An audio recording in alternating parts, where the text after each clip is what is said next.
What up, dudes? It has been a minute.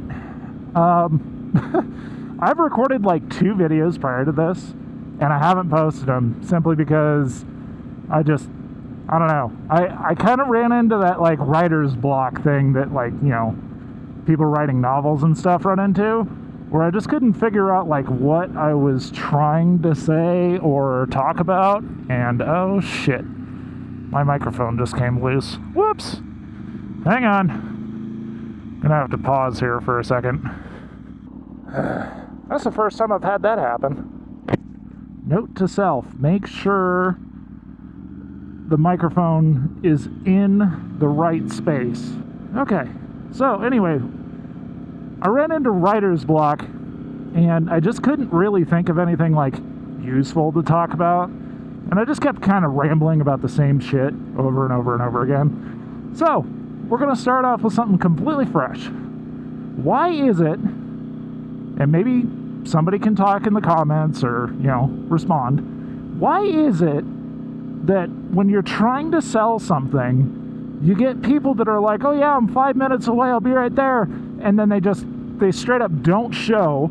You're left there sitting for like 30 minutes going like, okay, what happened? And then you go to look like to see what's going on and send them a message, and you get that error saying like, you can't talk to this person right now because they straight up blocked you. Why is that? I couldn't figure it out for the life of me. This is the first time I've had something like this happen. And what I did is I asked Grok, because, you know, fuck ChatGPT, but I asked Grok, I'm like, hey, why do people do this shit? And it gave me like kind of the sad song and dance of like, oh, well, maybe they had buyer's remorse, or maybe they found something cheaper, or maybe it's just the thrill that they're into and not really the actual like purchase, or they just freaked out because they couldn't secure the funds, or something legit happened, right? I don't know. I come from the old school mentality of like, if you're going to do something and you say something, you either follow through or you at least tell the person that you're dealing with, like, hey, something came up, or hey, I changed my mind. I'm sorry for wasting your time. You know, you give a reason. You don't just like straight up ghost somebody. I don't understand that. Like, what? Really frustrating, really weird, really annoying, but whatever. It is what it is. Let me break down the situation for you, okay? So this guy messaged me yesterday, said, hey, I'm interested in the bike. I want to come see it. I have cash in hand. And I'm like, okay, perfect. When do you want to come see it? And he's like, well, what's your schedule look like? And I'm like, well, I have this availability for these days. And he's like, okay, well, tomorrow sounds good. Does that work for you? And I'm like, yeah, of course. We can make it work. So we got it all set up and everything. And I tried to do my due diligence and make sure like this wasn't just a scam. And sure enough, you know, the profile doesn't make any sense. This is off Facebook Marketplace, saying that he's like, you know, a digital content creator, and there's hardly any photos. You know, it kind of gave me like some warning bells a little bit, but I was also like, okay, I'll give him the benefit of the doubt. So I had him call me today through Facebook Messenger. Like, I didn't give him my actual cell number, but, you know, at this point, he already has my address, so, like, if he's an axe murderer, he's coming to kill me. Which I kind of doubt, based on the discussion that I had, because I come to find out he's a legit veteran. He did 4 years with the Marine Corps, and, you know, he was pumped for working with somebody who's in the military, you know, because it's just easier when you're talking to somebody that's, like, you know, legit, you know, has been through the shit, and, you know, you have some kind of bonding material. It's not the greatest, because, I mean, obviously, you know, 4 years as a Marine isn't even remotely comparable to like my 14 years in the Air Force. But it made sense to me at the time. Who knows what he was doing for 4 years? I mean, he could have been deployed for all I know, and seen some real combat. I don't know. But anyway, point being is, I thought I vetted him enough. I'm like, okay, this guy seems legit. And then all of a sudden, hi, puppy. All of a sudden, he just like, out of nowhere, just straight up ghosted me. No response whatsoever. So, I don't know. I don't know what to think about it. You go through that entire process just for somebody to straight up just be like, yeah, never mind. And then they don't even bother telling you, yeah, never mind. They just straight up disappear. So, rather than waste the day, which honestly the weather kind of turned to shit there next to my house a little bit. Obviously not terrible. It looks like it's kind of clearing up at least. Rather than waste the day, I just figured, you know what, screw it. I'm going to go to the dealer and see what they would pay for it, if anything. Because why not? I need to put miles on the bike. I haven't ridden it in a few weeks. So, well, 2 weeks, I think. I think it's been 2 weeks. I don't know. The last time I rode it, like I recorded, I barely got up over like 40 miles an hour just because it was fucking cold. I mean, we're talking like ambient temperature was just near 40 degrees. I even layered up and I was still freezing. I had my leather on and everything. I was just like, oh my God. Like, if I'm cold, the bike is pissed. I didn't really get my earplugs in all the way, so if I can't really hear much, it's because fucking reasons. Yeah, we're gonna go to Imperial, see what they think of this, what they would pay for a dealer price. Because I don't have it listed for a crazy amount of money, but they're selling brand new ones for like damn near 20 grand without dealer fees and taxes. So if nothing else, I figured they'd probably give me a decent, reasonable amount, considering this only's got like 350 miles on it.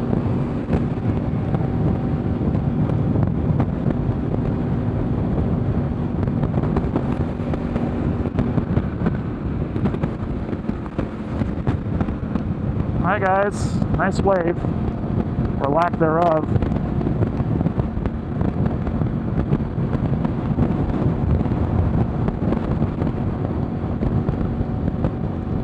Can't even really tell what these guys are on. It looks like the dude up front maybe being an MT-09. Not sure what the other guy's on. It looks like maybe a 7, MT-07. Dude, what is this rain right now? This is ridiculous. Oh my God. Oh no. I have made a mistake. Oh God. Why didn't I wear my leather? Oh no. I made the mistake of looking at my fucking weather thing and saying, oh, it's 90 degrees, it should be fine. Oh, Jesus. Woo!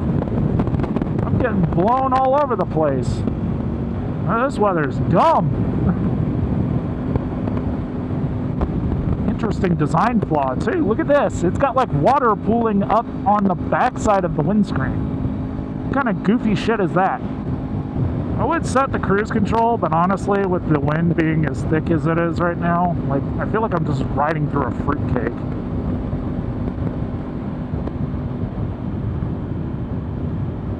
Good news is, it's almost 2 o'clock, because I still haven't updated this. And it looks kind of like the weather's trying to clear-ish. I don't know. Maybe. We'll see. I don't have a ton of battery in this fucking camera today. I don't understand why, but the extreme battery for the DJI just like has no life to it. It doesn't make any sense to me. Like one recording session that was maybe an hour long that I usually cut down to like half that, it honestly was, I don't know, like half my battery, maybe a little more, and it didn't make any sense to me. It's like, why? Why would you cut so much? There's no reason for that. at least the wind's kind of cleared my windscreen a little bit. Helmet windscreen, I should say. Now I can see clearly. See, this is the part where, like, people go, oh, this is why you get a sports bike, because it's got a full fender and you don't have to deal with the wind. Dude, you realize, like, this is the amount of shit that I was dealing with on my fucking MV Agusta? Like, there is no difference. Almost none. Unless you're tucked down, you're not getting that benefit. And even when you're tucked down, you're still not getting much benefit.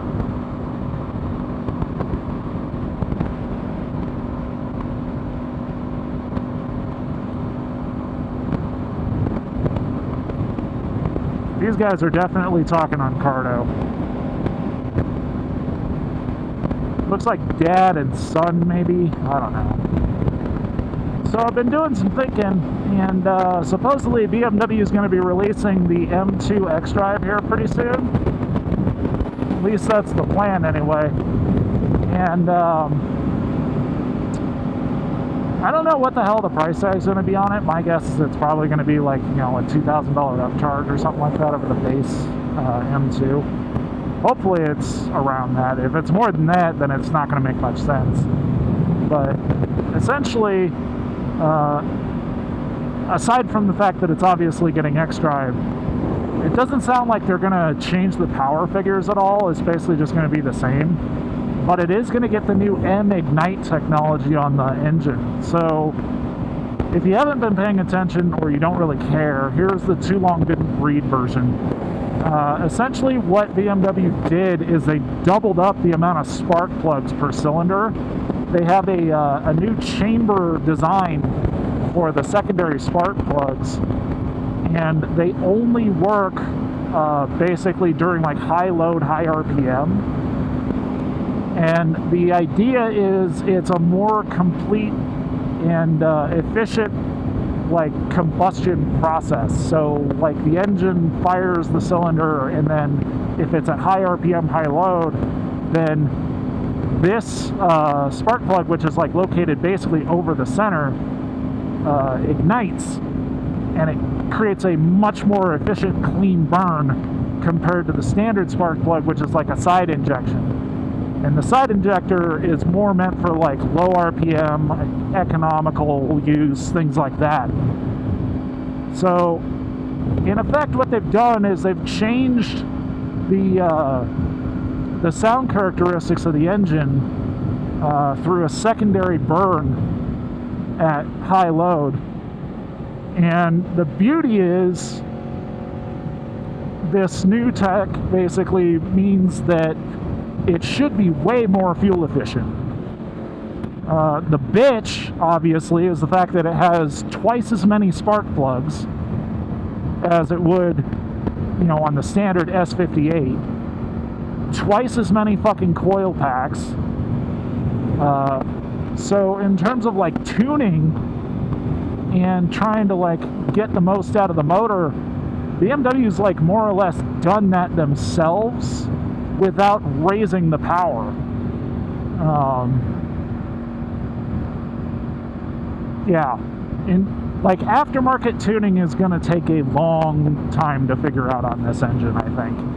Simply because if I had to guess, they're probably using the new Continental DME system that they're using on my current car, the M340.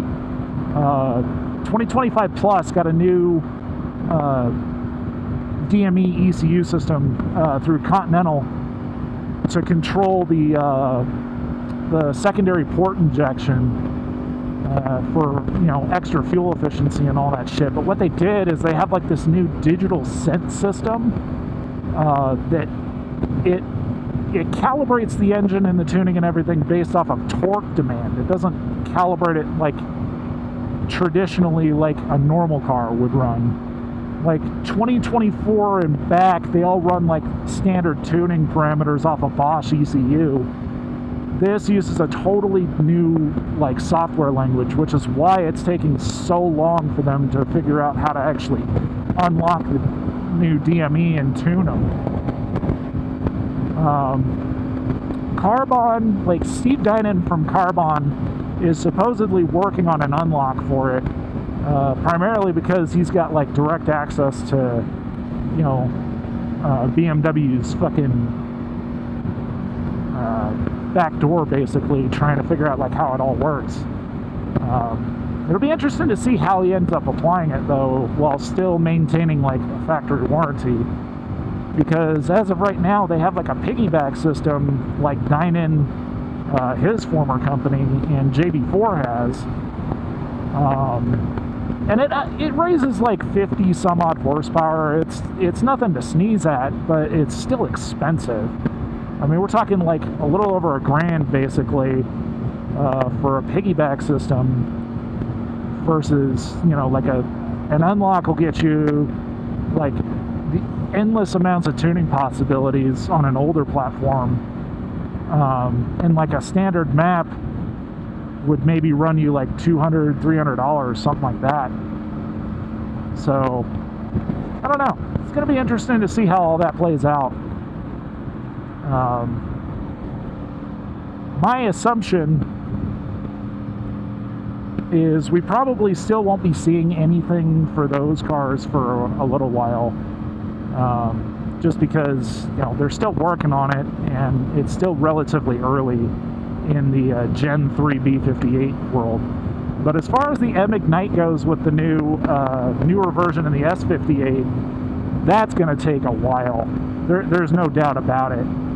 Because I know there's been other manufacturers that have done something similar in the past, but I mean, those were like on regular combustion cars as far as I know. I don't think anybody high-end has really ever done that, at least to my knowledge anyway. Not unless you get into like the pure racing world and, you know, they're already doing it through like custom ECU tuning. So anyway, the point being is this new M2 XDrive, it'll have the new engine, just like, well, updated engine, I should say. It's not really a new engine, it's just updated. Which should mean that it'll stick around for a while longer before, you know, they get frisky and go like, okay, time to come up with something new. You know, and keep the fuel efficiency in check for Euro 7. But the other thing that I keep thinking about is like, okay, if all this rings true with the XDrive, if it makes sense monetarily in terms of cost, the M2 XDrive is only going to be around for like maybe 2 or 3 years max before the G87 is supposed to go out of production. At least that's the rumor that I keep hearing. So if that ends up happening, then we're talking, you know, it's going to be a limited run, first off. Second off, there's no guarantee the M2 is sticking around, let alone the 2 Series, because there's been nothing confirmed on whether or not they're going to keep the production line rolling.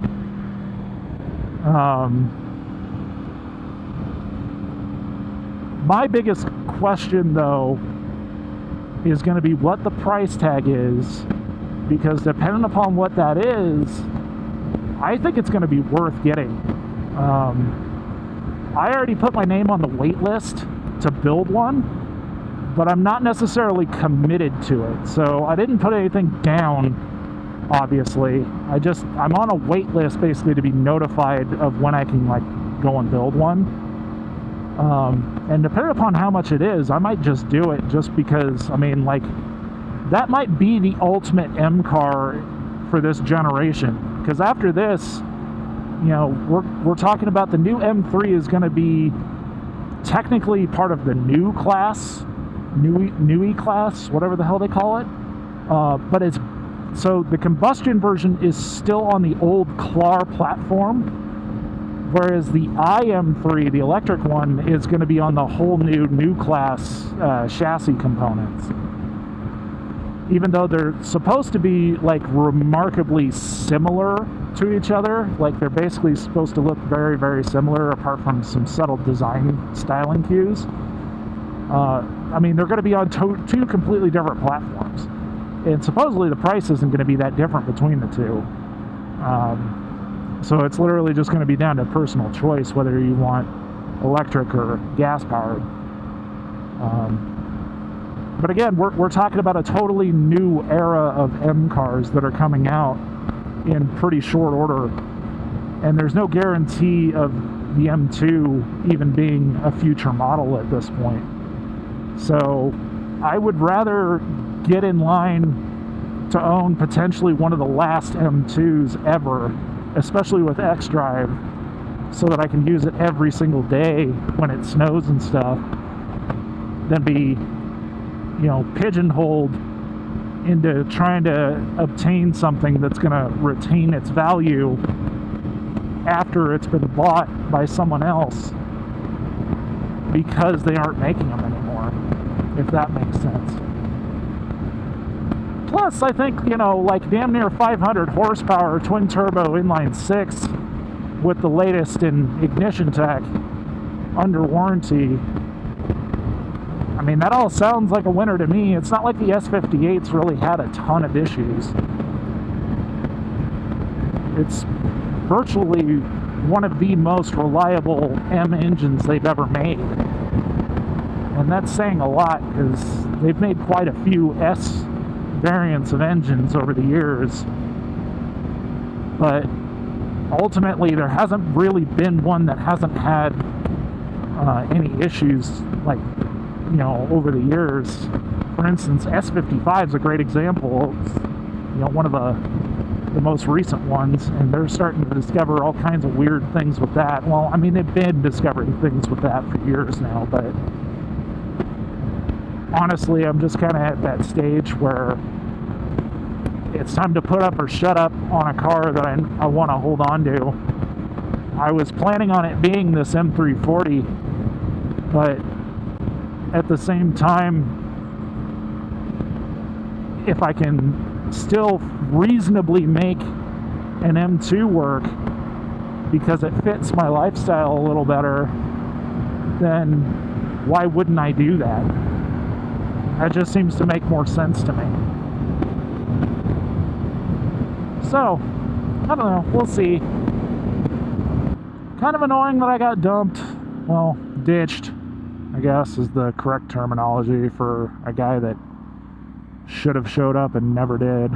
But I'm not complaining. This will give me an opportunity to kind of see, what the dealers are willing to pay for these. I have a feeling they're probably going to try to take me to the cleaners. Personally, I don't really care. I mean, I'm not planning on selling it to them today, but I am prepared if they offer me something that makes sense. If they don't make me an offer that makes sense, then I'll just keep sitting on it and riding it. It's not like I'm in a fucking crazy rush to let this bike go. Just would be nice to not have it sitting around collecting dust. I love riding this thing, don't get me wrong. It's just, I have so much shit going on in my life now, it's getting harder to actually justify going out and riding, especially when people are just fucking miserable idiots behind the wheel. Yeah, and that's what you don't do. Apparently I'm a pussy because I don't weave through traffic like an idiot. Shows you the difference in mentality of fucking, like, reasonable riders and shitheads that aren't afraid of it fracturing a law or two. I mean, look at this. Just riding through the fucking traffic like that. Like, just... Nothing in Colorado's law states that you're allowed to do that. Not even a little bit. Like, I get why they're doing it, but at the same time, it's just dumb. It's not worth it. Because you have no idea what the hell these idiots are going to do. One minute you could just be like minding your own business, just bebopping along down the center line, and then all of a sudden some idiot's like, I don't really like this lane anymore, and just weaves over because they didn't see you. And then you end up on the fucking 4 o'clock news. I feel like I've been seeing that a lot lately. There's people just not paying attention. I mean, it's nothing new. It's been a problem for years. And years, and years, and years, and years. Especially with this most recent guy. I don't know I'm sure you guys probably saw it, but that poor bastard on his BMW had let me restart. The poor bastard on his Suzuki got cut in front of by an idiot in a BMW that was not paying attention. Literally just turned left right in front of him. This bike was going at a decent clip. No idea what speed they were doing. But it was a decent clip based on like the video that I saw. And yeah, launched the bike up on top of a traffic light. I mean, thankfully the rider's okay, but good God.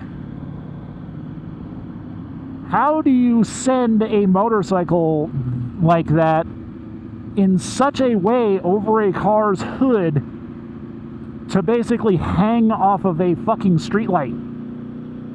That is crazy. I couldn't believe it when I saw it. I'm like, there's no fucking way this is real. Sure enough, all the video photos and evidence that I could find, I was like, God damn, that is impressive. More impressive that the rider is okay.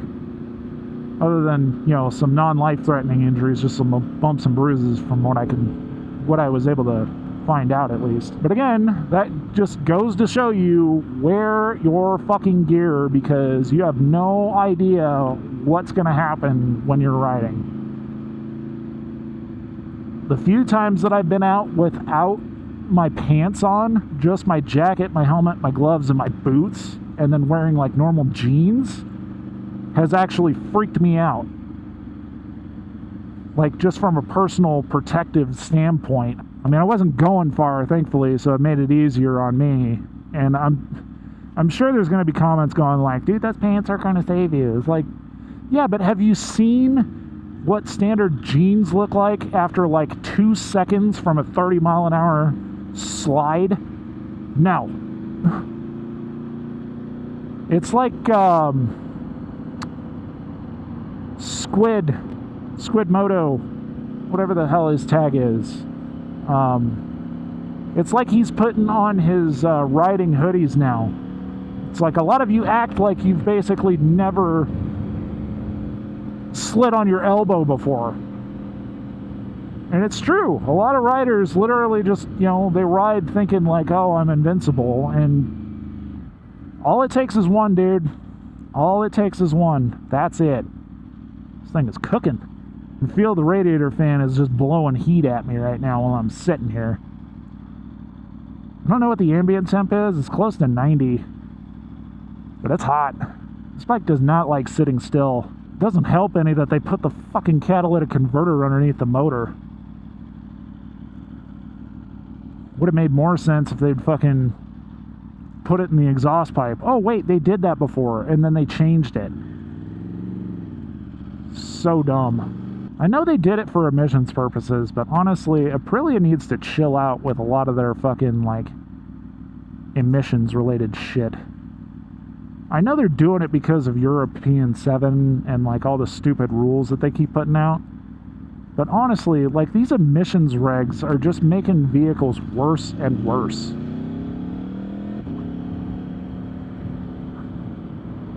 Like, I know technically this thing is designed to operate with all this shit, but doesn't mean that it's like the best thing that could prolong the life of the engine.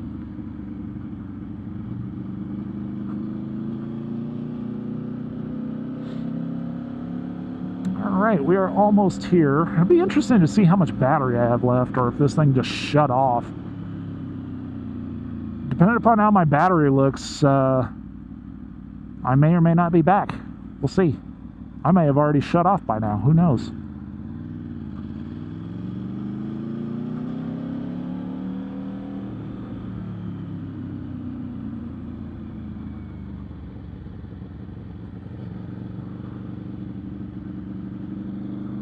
Where am I at in terms of mileage? 377. I might just delist this thing until I get the first service done, because I'm only 220 miles away. It's just getting stupid at this point.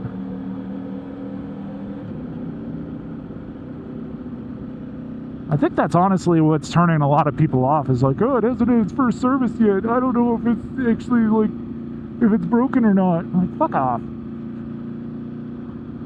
Thing's been perfect. It's not like I'm hiding the fact that I ride this. I mean, shit, I post these videos publicly, so I know that, you know, anybody that has any common sense is paying attention.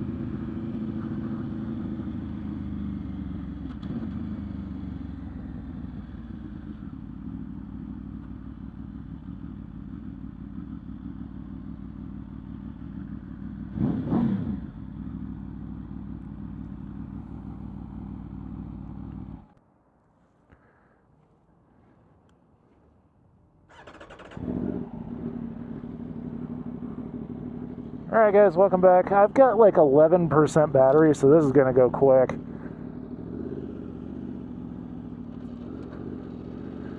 Alright, so, according to Imperial Sport Bikes, apparently the Tuono market has just gone like cold for some weird reason, which doesn't make any sense because this was like the most popular motorcycle that Aprilia sold up until recently. I guess everybody wants the RS now because they think they can handle 220 horsepower, which good luck with that.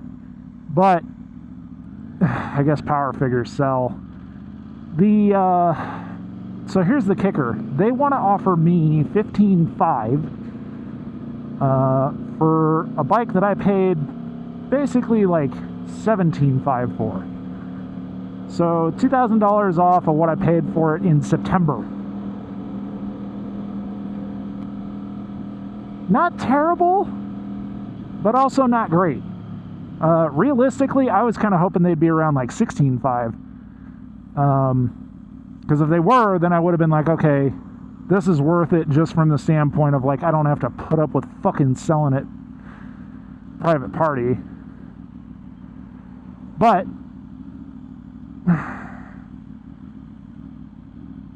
$15,500 hurts. I'm just gonna fucking sit on this thing and ride it until it fucking dies. I'm not fucking leaving! Or until somebody actually comes along and like, you know, offers me legit money for it. Because he said like, oh yeah, you could list it for like 18. I'm like, motherfucker, I listed it at 18 and people aren't fucking buying. They just want a fucking discount, and I'm at like 17 now, and motherfuckers don't want to pay 17. They think they can just get it even cheaper. It's like, dude, I don't think you quite understand like the caliber of bike you're buying without having to pay dealer fees and taxes.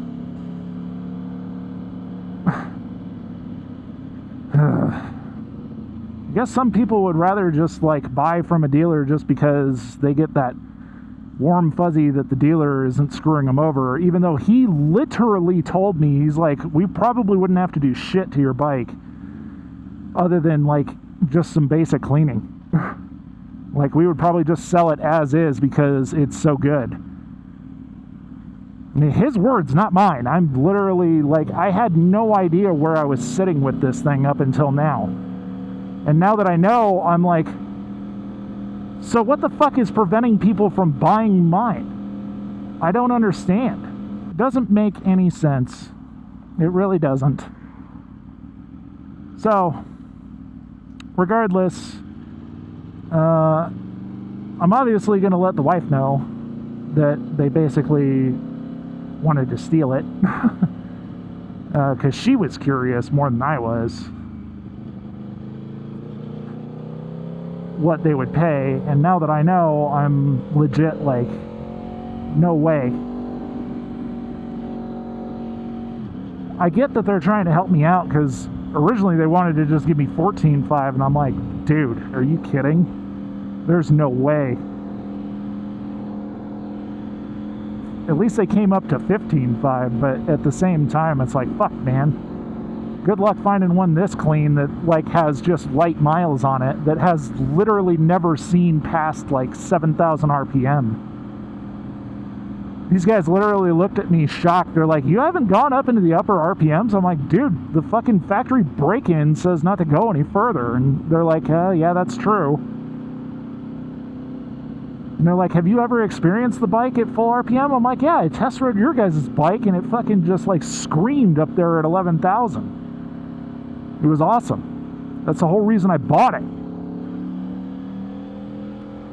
I mean, shit, you guys can look back at my videos. You know that it's there. You guys were along with me on that test ride.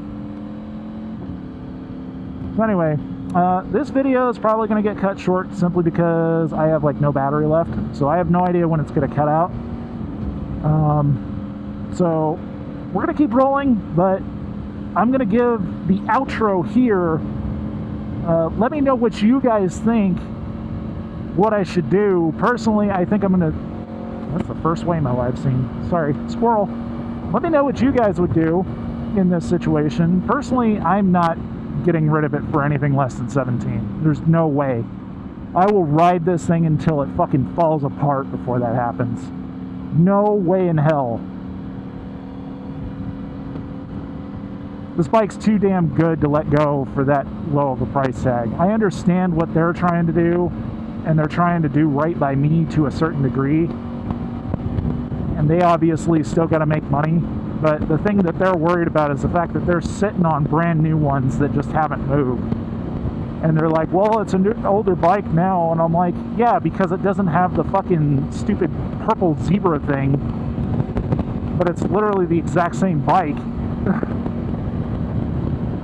That new livery that they put out there, I'll put a photo up if you've never seen it. I'm not a huge fan of it. I think it looks ridiculous, personally. It does not look as good as Dark Kraken does. Kraken just looks better. And this is still a 2026. I understand it came out in 2025, but it is a 2026. It's not a 2027. It's a brand new bike, essentially.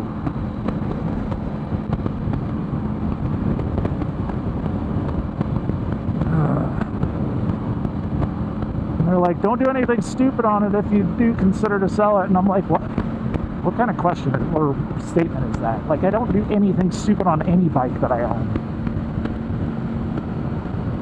I'm not crazy. And I'm definitely not dumb. There must be some kind of wreck or something for that cop to be hauling ass like that. Yeah, they're all stopping and shit up here. Great.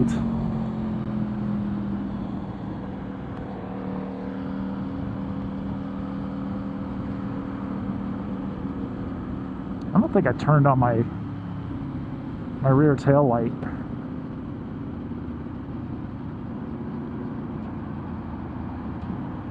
For my helmet, I mean. A whole lot of good that's gonna do me. Might have to pull over.